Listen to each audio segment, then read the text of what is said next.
영희는 대학을 졸업한 지 3년이 지난 지금 무역회사의 수출 담당으로 일하고 있었다. 매일 아침 7시에 일어나 출근하고 저녁 8시가 되어야 퇴근할 수 있는 바쁜 일상이 그녀의 일상이 되어 있었다. 그럼에도 불구하고 영희는 불평하지 않았다. 아, 또 이 부분을 놓쳤네. 영희는 자신의 책상에서 계약서를 다시 읽으며 중얼거렸다. 옆자리의 동료가 고개를 들었다. 또 야근인가? 글쎄, 이 거래처 건은 실수가 없어야 해서. 영희는 머리를 돌려 동료에게 웃음을 지었다. 직장에서의 시간이 그렇게 정해지면 영희는 계속 그곳에 있었다. 하지만 그녀의 진정한 삶은 퇴근 후 집으로 가는 버스에서부터 시작되었다. 종로 3가에서 내린 영희는 익숙한 골목으로 들어섰다. 낡은 다세대 주택들이 옹기종기 모여 있는 거리. 이곳이 영희와 그녀의 어머니 김순녀가 사는 동네였다. 현관 앞에는 어머니가 정성스럽게 가꾼 작은 화분들이 놓여 있었다. 엄마 왔어. 영희가 문을 열고 들어가자마자 목소리를 높였다. 아, 우리 영희 왔네. 어머니 순녀는 부엌에서 앞치마를 입은 채로 나타났다. 얼굴에 쌀쌀한 주름이 깊게 패여 있었지만 눈은 여전히 밝았다.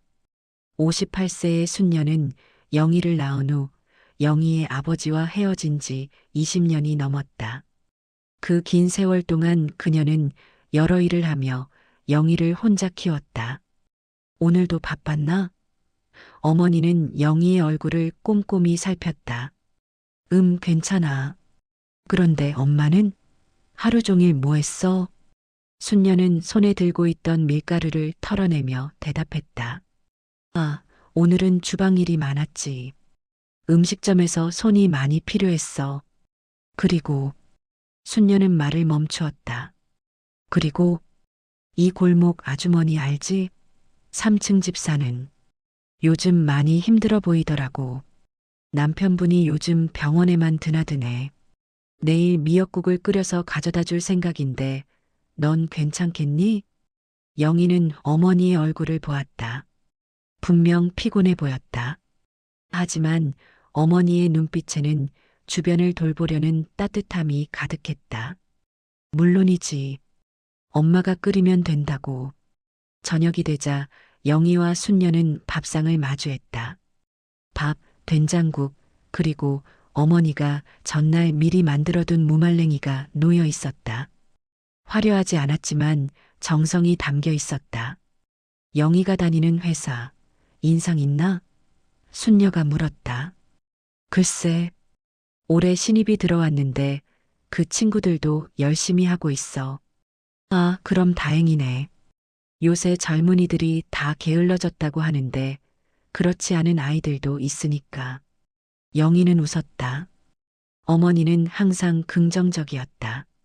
20년을 혼자 딸을 키우며 무수한 어려움을 겪었을 텐데도 불구하고 순녀는 결코 그 고통을 영희에게 드러내지 않았다.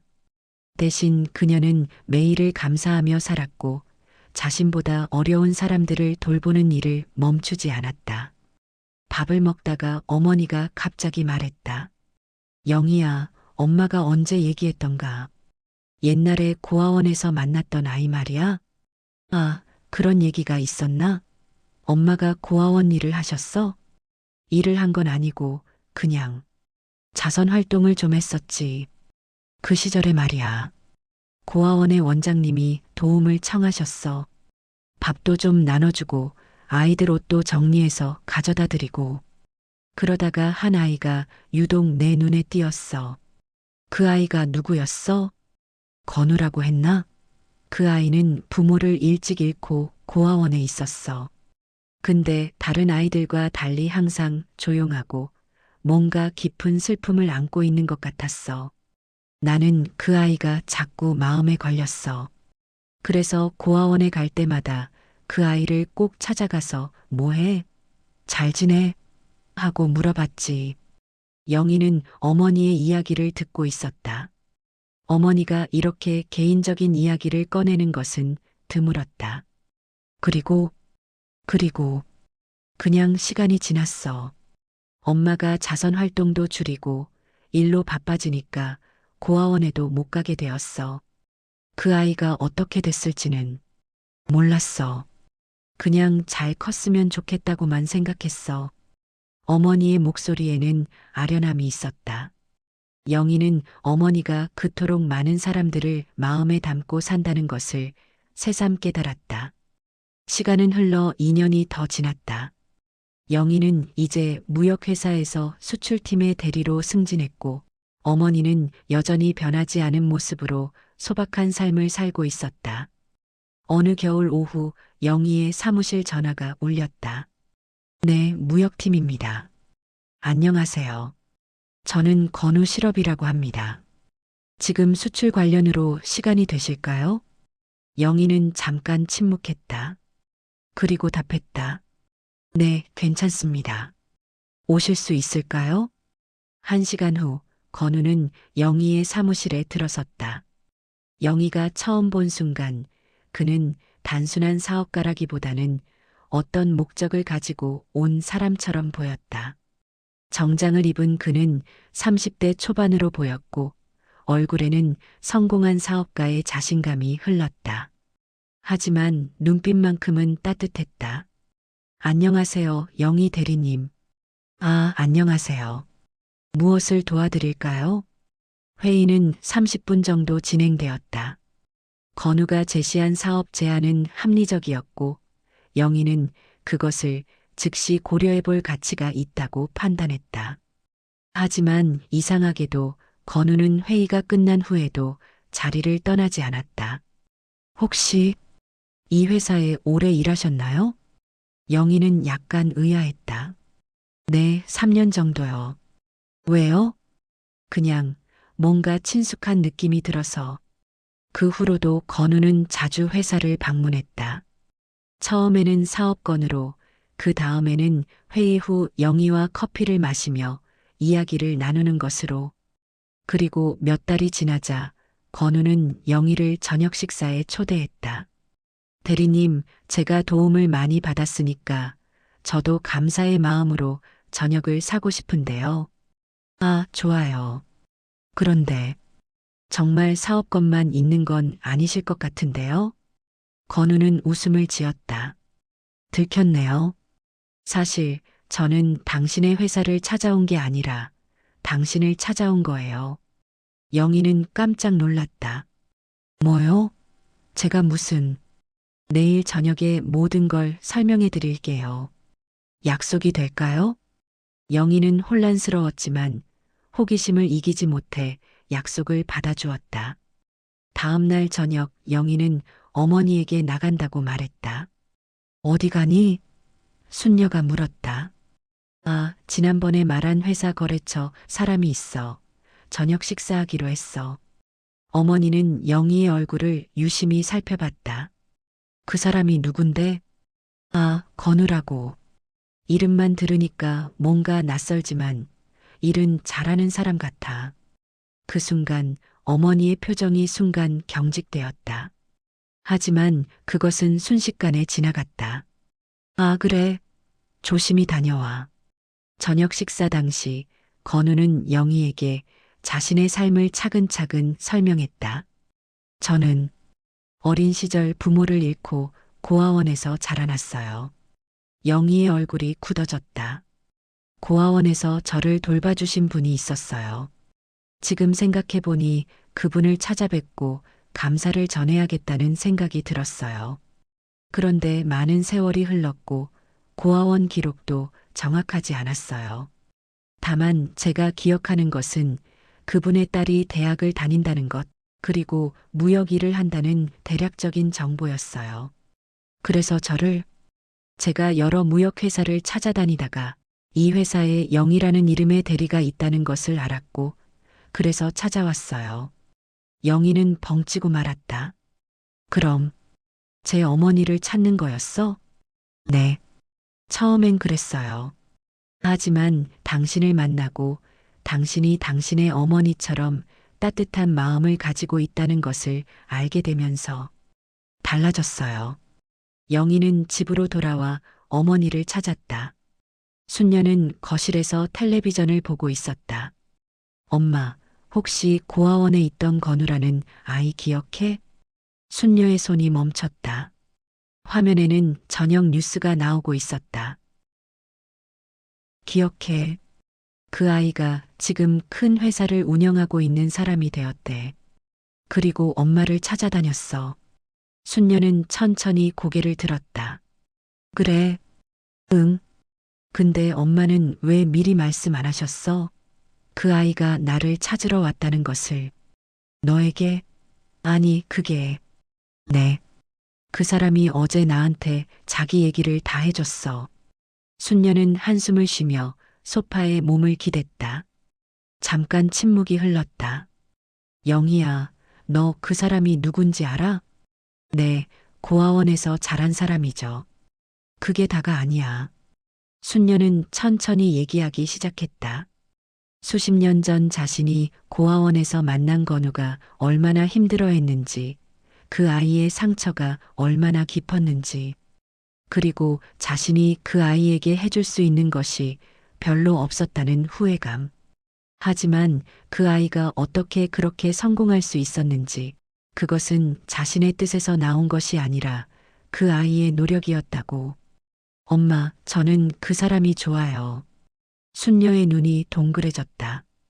뭐, 이미? 네. 처음에는 혼란스러웠어요. 하지만 그 사람의 진심을 알게 되니까 좋아졌어요. 순녀는 한참 동안 말을 하지 않았다. 그녀의 얼굴에는 복잡한 감정이 떠올랐다 사라졌다. 영희야, 들어봐. 그 아이가 어떤 배경을 가지고 있는지는 중요하지 않아. 너는 그 사람의 진심이 있는지, 너를 진정으로 사랑하는지 확인해야 해. 알겠니? 네, 엄마. 하지만 순녀의 마음은 편하지 않았다. 그녀는 밤새 깨어 있으면서 건우에 대해 생각했다. 고아원에서 만났던 그 아이. 그 아이가 성공한 것은 축복이었다. 하지만 자신의 딸이 그 아이와 엮인다는 것은 다른 문제였다. 순녀는 영희가 행복하길 원했다. 하지만 동시에 그녀는 불안했다.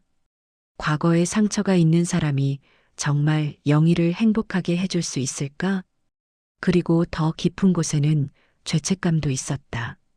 자신이 그 아이에게 충분히 해주지 못했던 것, 고아원에 가지 않게 된 후 그 아이를 잊어버렸던 것. 건우는 영희의 집을 찾아갔다. 그것은 영희가 어머니에게 모든 것을 설명한 일주일 후였다. 안녕하세요, 순녀 어머니. 순녀는 건우의 얼굴을 마주했다. 어린 시절의 건우는 사라지고 성공한 사업가가 서 있었다.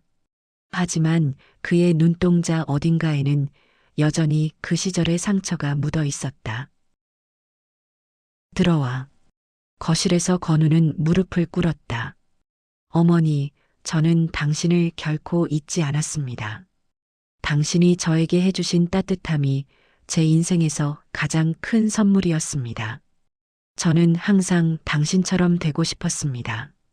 순녀의 눈에 눈물이 맺혔다. 일어나. 건우가 일어서자 순녀는 그의 손을 잡았다. 너는 충분히 잘 자랐구나. 그것은 당신 때문입니다. 아니야. 그건 너 자신이 노력했기 때문이야. 엄마가 해준 건 너무 작은 것뿐이야. 어머니, 저는 영희를 사랑합니다. 순녀는 잠깐 그의 얼굴을 보았다. 거짓이 없었다. 그럼 영희가 너를 사랑하니? 네. 아직 확실하진 않지만 그 가능성이 있다고 봅니다. 순녀는 웃음을 지었다. 그 웃음에는 여러 감정이 담겨 있었다. 그래. 그럼 잘해. 내 딸이 행복하길 원하는 것처럼 난 너도 행복하길 원해. 이후 건우는 자주 영희의 집을 방문했다. 처음에는 어색했지만 시간이 지나면서 어머니와의 대화가 자연스러워졌다. 순녀는 건우가 어떻게 성공했는지, 어떤 어려움을 겪었는지를 듣기 시작했고, 그 이야기 속에서 그의 진심을 깨달았다. 한 번은 이렇게 말했다. 건우야, 넌 상처가 많은 아이였어. 근데 그 상처가 너를 강하게 만들었구나. 어머니, 저는 어머니 같은 따뜻함이 없었다면 살아갈 용기가 없었을 겁니다. 그래, 그럼 이제 너는 누군가 다른 사람에게 그런 따뜻함을 전해줘야겠네. 네, 저는 그걸 하고 있습니다. 그래, 그게 가장 중요한 일이야. 한편 영희와 건우의 관계는 점점 깊어졌다. 처음에는 건우가 일방적으로 다가오는 것처럼 느껴졌던 영희였지만 시간이 지나면서 그의 진심을 깨닫게 되었다. 건우는 영희를 강요하지 않았다. 대신 그는 기다렸다. 그리고 영희는 서서히 마음을 열기 시작했다. 어느 날 저녁 영희와 건우는 한강공원에 앉아 있었다. 너 진짜 나를 찾으려고 그렇게까지 했어? 영희가 물었다. 응, 나는 감사를 전해야 했어. 당신의 어머니께. 근데 지금은 왜 자꾸만 나를 보려고 해? 건우는 한강을 바라보며 대답했다. 처음에는 감사를 전하려고 왔어. 하지만 너를 만나고 너의 따뜻함을 느끼고 너의 웃음을 보면서 달라졌어. 이제는 너 자신이 내게 필요한 사람이 되었어. 영희는 말없이 그의 손을 잡았다. 나도 너를 좋아해. 처음엔 이해가 안 됐는데 지금은 확실해. 몇 개월 후 건우는 영희의 어머니 순녀에게 무릎을 꿇었다. 이번에는 딸의 손을 잡은 상태였다. 순녀 어머니, 저는 영희를 사랑합니다. 그리고 평생 그 사랑을 지켜내고 싶습니다. 저와 결혼해 주겠냐고 영희에게 물었고 그녀가 내라고 해주었습니다. 순녀는 건우의 얼굴을 보다가 영희의 얼굴을 봤다. 딸의 눈빛이 희망과 사랑으로 빛나고 있었다. 좋아. 너희를 축복할게. 그날 저녁 세 사람은 함께 밥을 먹었다. 영희는 어머니를 도우며 밥을 담고 건우는 가만히 둘을 바라봤다. 순녀는 한 스푼 한 스푼 밥을 집어먹으며 생각했다. 고아원의 그 아이가 이렇게 성장해서 내 딸과 함께하게 되다니. 식사 중간에 건우가 입을 열었다. 어머니, 저는 당신이 하신 자선 사업을 이어받고 싶습니다. 저도 여러 아이들을 도울 수 있는 기관을 만들고 싶어요. 순녀의 눈이 반짝였다. 정말? 네. 저는 당신이 저에게 해주신 것처럼 다른 아이들에게도 그런 따뜻함을 전하고 싶습니다. 그래. 그게 가장 좋은 일이야. 영희는 두 사람의 대화를 들으며 그들이 같은 마음을 가지고 있음을 깨달았다. 어머니와 남편이 가진 그 따뜻함, 그것이 자신을 이 순간으로 이끌었다. 엄마, 건우는 정말 좋은 사람이야.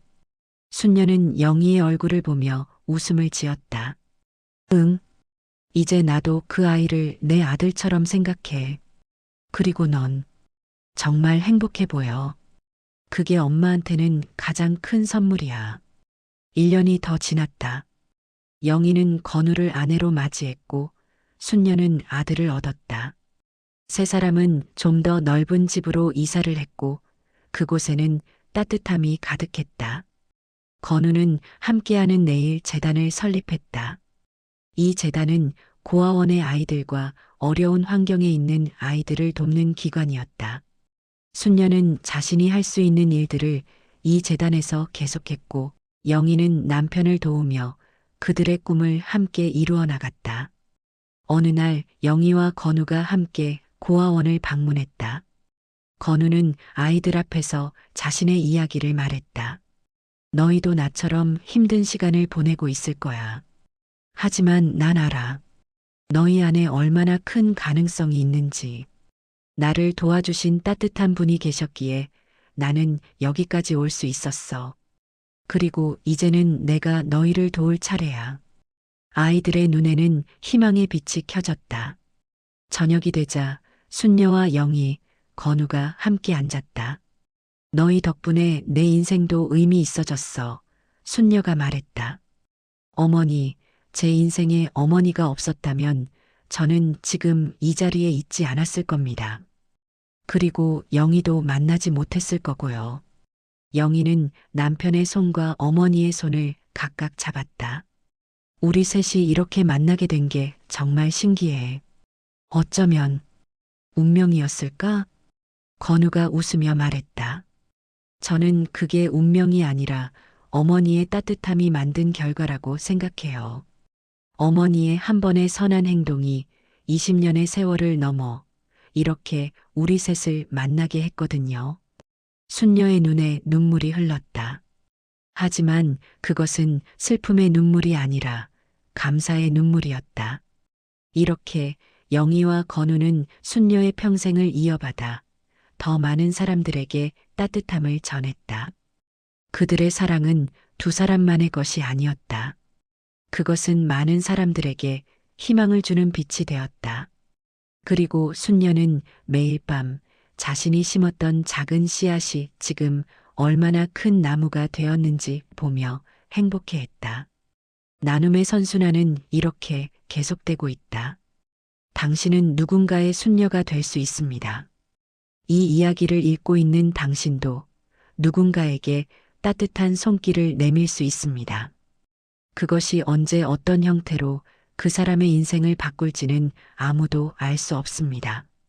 하지만 분명한 것은 그 작은 따뜻함이 언젠가 세상을 밝히는 빛이 된다는 것입니다.